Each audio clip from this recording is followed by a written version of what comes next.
Selamat datang di Bercerita Kripto dan salam kenal.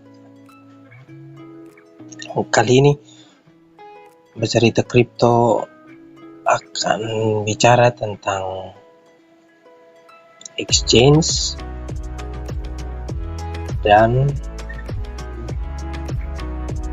keamanan akun pada centralized exchange, juga konsekuensinya. Kita mulai dulu dari analogi ya. Untuk beli sesuatu, kita biasanya punya beberapa pilihan tempat. Misalnya, untuk dapat pakaian baru, kita bisa pergi ke tukang jahit. Jadi langsung antara dua pihak ya. Kita pembeli dan tukang jahitnya penjual. Lalu kita juga bisa pergi ke pasar rombengan, pasar loak, pasar tradisional, di mana penjual melayani kita. Mereka sewa tempat, kita datang dan ya, mereka yang bantu kita untuk memilih barang. Atau kita juga bisa pergi ke mall, pasar modern, di mana kita melayani diri sendiri. Nah, exchange bisa dipahami seperti itu juga. Jadi ada pertukaran langsung antara dua pihak, itu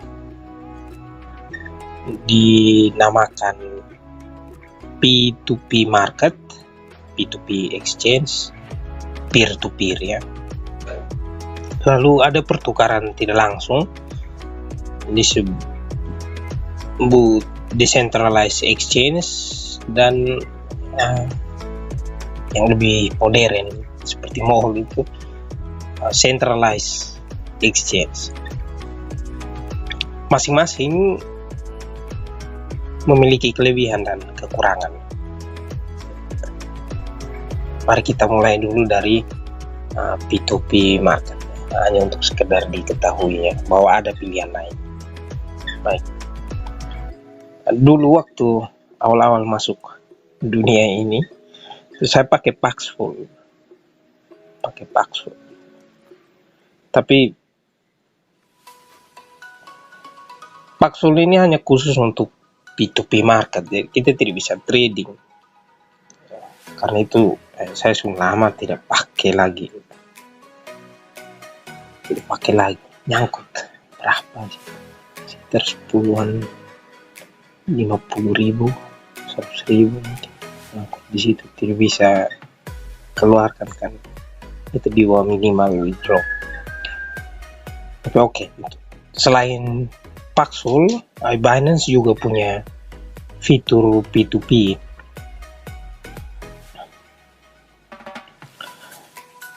Ada lagi kah pilihan lain? Ada. Ada yang langsung di El Salvador misalnya, itu langsung. Kita mau beli kopi, kita ke toko, lalu mereka kasih tunjuk alamat Bitcoin dan kirim. Nah, pilihan lainnya yang saya lihat itu di darknet ya, di pasar gelap juga banyak. Lalu mungkin ada yang bertanya, kenapa harus kasih tunjuk ini tentang P2P exchange ini? Ini pilihan lainnya, hanya sekedar diketahui. Tapi apakah masih dipakai? Ya masih. Biasanya banyak pemula yang gunakan, dan di sejumlah negara yang melarang platform besar, centralized exchange besar seperti Binance, Coinbase, Robinhood, Kraken, itu biasanya mereka gunakan P2P market.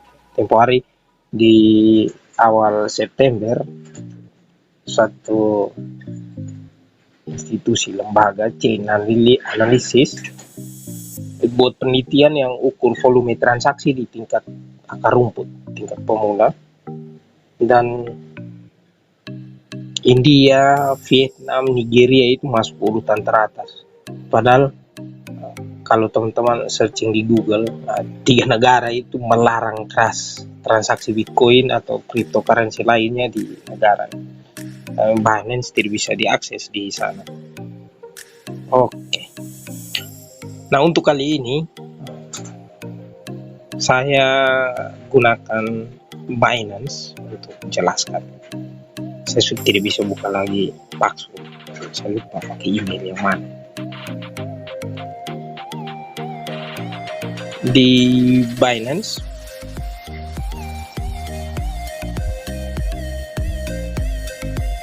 teman-teman bisa ke wallet, lalu P2P, dan teman-teman pilih ya, misalnya mau membeli koin yang mana,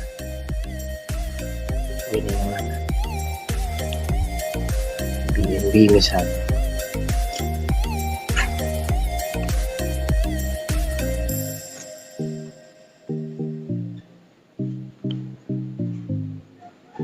Seperti bisa dilihat, umumnya dalam P2P market itu tiap penjual itu tetapkan harganya sendiri.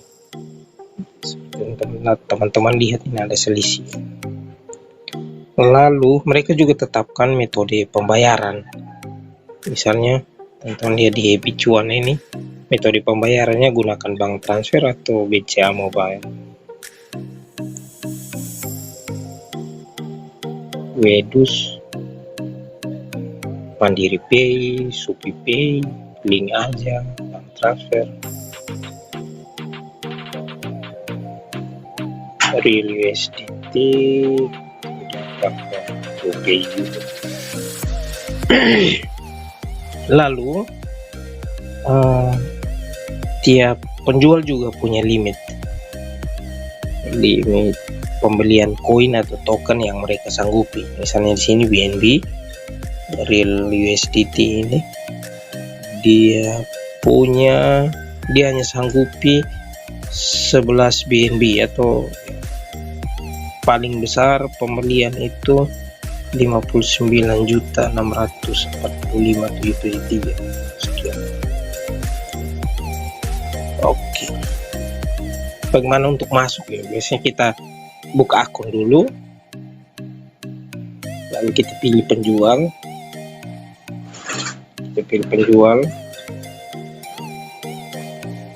misalnya Real USDT.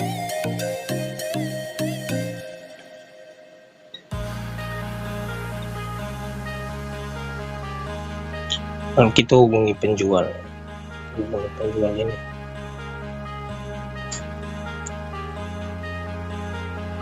Mereka sertakan jumlahnya berapa? 10 juta BNB.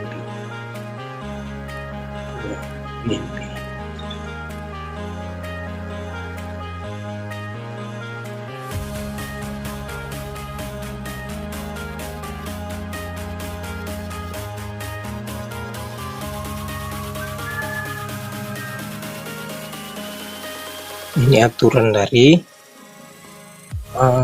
penjual. Ada nomor rekening atas nama siapa, lalu ada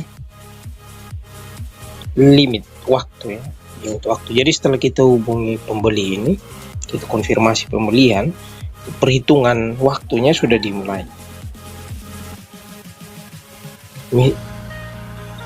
Saya hanya jelaskan ini ya, prosesnya saja. Saya tidak tertarik begini. Oke.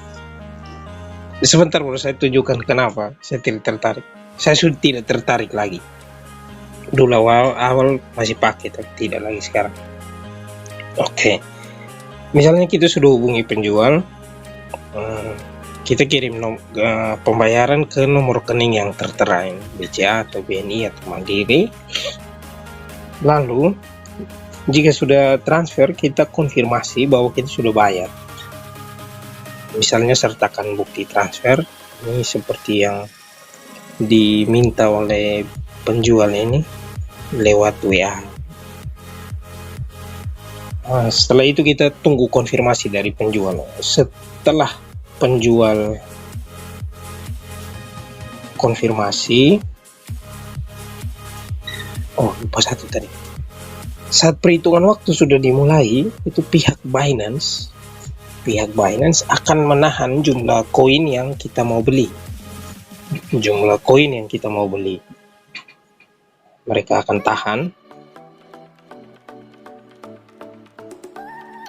Lalu setelah kita transfer dan penjual mengonfirmasi pembayaran, pihak Binance akan mengirimkan koin yang kita beli tadi langsung ke dompet kita. Ada beberapa skenario buruk ya, seperti yang saya pernah alami.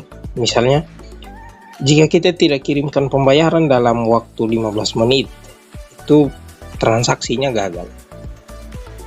Lalu mungkin paling buruk ya, kita ditandai sebagai pembeli yang bermasalah. Skenario kedua mungkin, jika kita sudah kirim pembayaran tapi penjual tidak konfirmasi, maka kita bisa ajukan sengketa. Misalnya dengan kirimkan bukti pembayaran. Pihak Binance selalu periksa sengketa kita dan bukti-buktinya, lalu koin yang dibeli akan dikirim ke kita dan pihak pembeli akan ditandai sebagai bermasalah, bahkan di blacklist.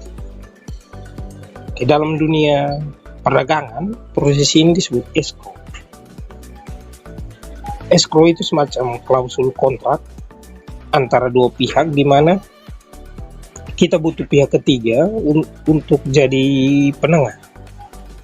Mereka ini bertugas untuk pastikan bahwa dua pihak yang terlibat dalam transaksi, kita sebagai pembeli dan penjual, dan pihak penjual itu penuhi kewajiban masing-masing sebelum hak kita diterima. Ini dalam P2P market ya.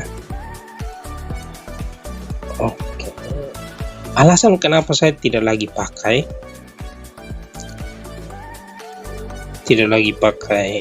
P2P karena teman-teman bisa lihat ya, ini real USDT ini harga BNB nya dia patok 5.246.139.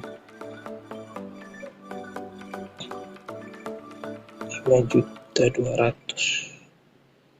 Sementara harga di market spot Binance itu BNB BDR itu harga 5.159.900. Jauh lebih murah ya. Ya karena atas alasan itu makanya saya tidak lagi pakai ini. Tapi oke, itu kekurangan pertama ya. Kekurangan kedua, biasanya kita harus tunggu konfirmasi dari penjual. Nah, ini yang makan waktu lama, apalagi kalau bermasalah. Lalu pilihan koin yang bisa kita beli di P2P market ini agak terbatas. Volume transaksinya juga kecil, relatif lebih kecil daripada di spot biasa. Oke. Itu tentang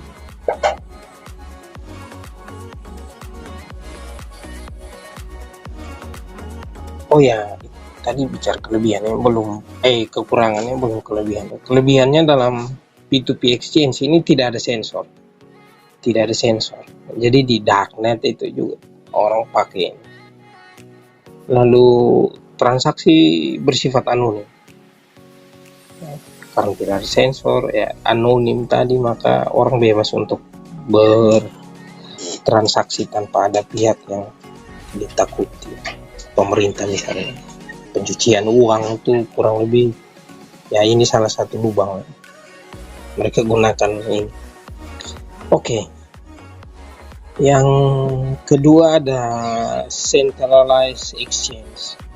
Kita bisa contohnya seperti di Uniswap atau di PancakeSwap, Sushi, itu decentralized exchange. Jika P2P exchange, P2P, peer-to-peer market ini gunakan sistem escrow, di decentralized exchange itu gunakan smart contract. Smart contract secara ringkas kita bisa pahami sebagai program komputer, bahasa coding, program pada blockchain yang bekerja dengan aturan-aturan yang sudah ditetapkan sebelumnya. Dan aturan itu sepenuhnya bersifat digital. Jadi tidak seperti transaksi di pasar tradisional yang biasa kita buat, di mana dua pihak yang terlibat perlu saling percaya, dan atas alasan itu kita biasa gunakan jasa pengacara atau notaris. Dengan smart contract, transaksi dalam decentralized exchange ini tidak butuh kepercayaan, tidak ada lagi kepercayaan. Pertama ya, karena kripto tidak bisa dipalsukan, tidak seperti mata uang konvensional yang bisa dipalsukan itu.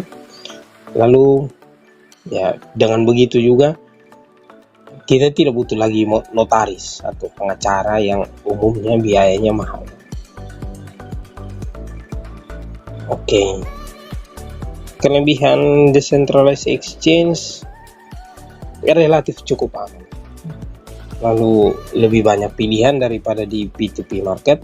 Lalu tidak ada otoritas terpusat yang mengatur. Jadi ya, itu persis seperti yang diimpikan oleh Satoshi Nakamoto saat dia pertama kali buat Bitcoin. Kekurangannya, transaksi di decentralized exchange itu biasanya pilihan pair lebih terbatas ya, lebih terbatas daripada di centralized exchange. Lalu biasanya di sini kita bisa beli koin-koin micin ya, koin atau token yang baru rilis dan belum ada harga, itu biasanya di decentralized exchange ini. Orang yang mau kejar the next Bitcoin itu biasanya beli koin di decentralized exchange ini saat harganya masih murah,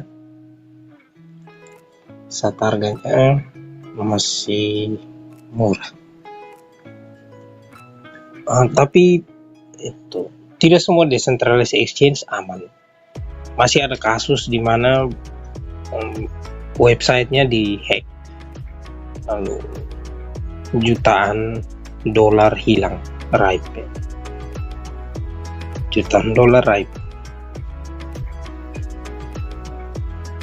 Oke, itu tentang decentralized exchange.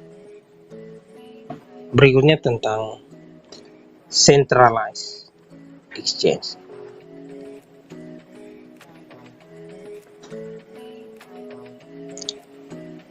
Dalam arti terbatas, centralized exchange itu sama seperti kita belanja di mall. Jadi pasarnya sudah modern. Tapi kalau kita lihat peran dan layanan finansial yang ditawarkan, centralized exchange itu persis seperti bank. Tapi sekaligus jauh lebih lengkap jauh lebih unggul dalam layanan dan jauh lebih efektif. Kelebihan centralized exchange itu soal jauh lebih cepat umumnya jauh lebih cepat. Lalu